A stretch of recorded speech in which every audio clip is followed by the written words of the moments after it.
ब्राह्मणों द्वारा क्षत्रिय वंश की उत्पत्ति और वृद्धि।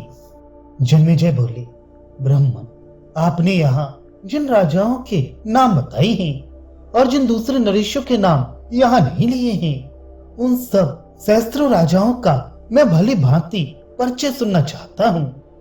महाभाग, वे देवतुल्य महारथी इस पृथ्वी पर जिस उद्देश्य की सिद्धि के लिए उत्पन्न हुए थे, उसका यथावत वर्णन कीजिए। वैशंपायन जी ने कहा, राजन, ये देवताओं का रहस्य है, ऐसा मैंने सुन रखा है। स्वयंभू ब्रह्मा जी को नमस्कार करके आज उसी रहस्य का तुमसे वर्णन करूंगा।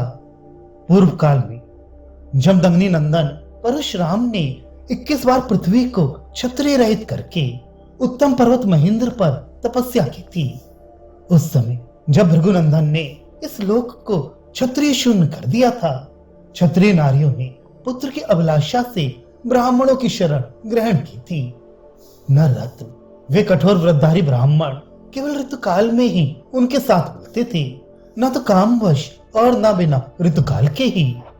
राजन, उन सहस्त्रों क्षत्राणियों ने ब्राह्मणों से गर्भ धारण किया और पुनः क्षत्रिय कुल की वृद्धि के लिए अत्यंत बलशाली क्षत्रिय कुमारों तथा कुमारियों को जन्म दिया।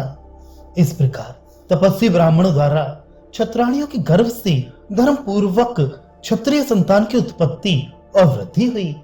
वे सब संतानें दीर्घायु होती थी। तदनंतर जगत में पुनः ब्राह्मण प्रधान चारों वर्ण प्रतिष्ठित हुए। उस समय सब लोग ऋतुकाल में ही पत्नी समागम करते थे, केवल कामनावश यह ऋतुकाल के बिना नहीं करते थे। इसी प्रकार पशु पक्षी आदि की योनि में पड़े हुए जीव भी ऋतुकाल में ही अपनी स्त्रियों से संयोग करती थी। भरत श्रेष्ठ, उस समय धर्म का आश्रय लेने से सब लोग सहस्त्र एवं शत वर्षों तक जीवित रहती थी और उत्तरोत्तर उन्नति करती थी। भूपाल, उस समय की प्रजा धर्म एवं व्रत के पालन में तत्पर रहती थी, अतः सभी लोग रोगों तथा मानसिक चिंताओं से मुक्त रहते थे। गजराज के समान गमन करने वाले राजा जन्मेजय तदनंतर धीरे धीरे समुद्र से घिरी हुई पर्वत, वन और नगरों सहित इस संपूर्ण पृथ्वी पर पुनः क्षत्रिय जाति का ही अधिकार हो गया।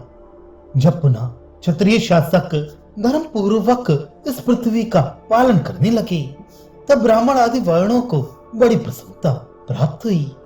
उन दिनों राजा लोग काम और क्रोध जनित दोषों को दूर करके दंडनीय अपराधियों को धर्मानुसार दंड देते हुए पृथ्वी का पालन करती थी।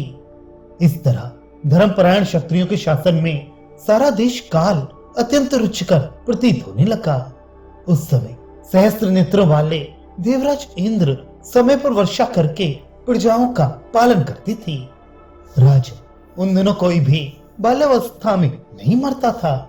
कोई भी पुरुष युवावस्था प्राप्त किए बिना स्त्री सुख का अनुभव नहीं करता था। भरत श्रेष्ठ, ऐसी व्यवस्था हो जाने से समुद्र पर्यंत ये सारी पृथ्वी दीर्घ काल तक जीवित रहने वाली प्रजाओं से भर गई। क्षत्रिय लोग बहुत सी दक्षिणा वाले बड़े बड़े यज्ञों द्वारा यजन करती थी। ब्राह्मण अंगों और उपनिषदों सहित संपूर्ण वेदों का अध्ययन करती थी। राजा, उस समय ब्राह्मण ना तो वेद का विक्रय करते और न शूद्रों के निकट वेद मंत्रों का उच्चारण ही करती थी। वैश्यगण बैलों द्वारा इस पृथ्वी पर दूसरों से खेती कराते हुए भी स्वयं उनके कंधे पर जुआ नहीं रखते थे, उन्हें बोझ ढोने में नहीं लगाते थे और दुर्बल अंगों वाले निकम्मे पशुओं को भी दाना घास देकर उनके जीवन की रक्षा करती थी। जब तक बछड़े केवल दूध पर रहते, घास नहीं चरते, तब तक मनुष्य गौओं का दूध नहीं दूहते थे। व्यापारी लोग बेचने योग्य वस्तुओं का झूठे माप तौल कर विक्रय नहीं करते थे। नरश्रेष्ठ, सब मनुष्य धर्म की ओर दृष्टि रखकर धर्म में ही तत्पर हो धर्मयुक्त कर्मों का ही अनुष्ठान करती थी। राजा, उस समय सब वर्णों के लोग अपने अपने कर्म के पालन में लगे रहती थी। नरश्रेष्ठ, इस प्रकार उस समय कहीं भी धर्म का ह्रास नहीं होता था। भरत श्रेष्ठ, गौएं तथा स्त्रियां भी ठीक समय पर ही संतान उत्पन्न करती थीं।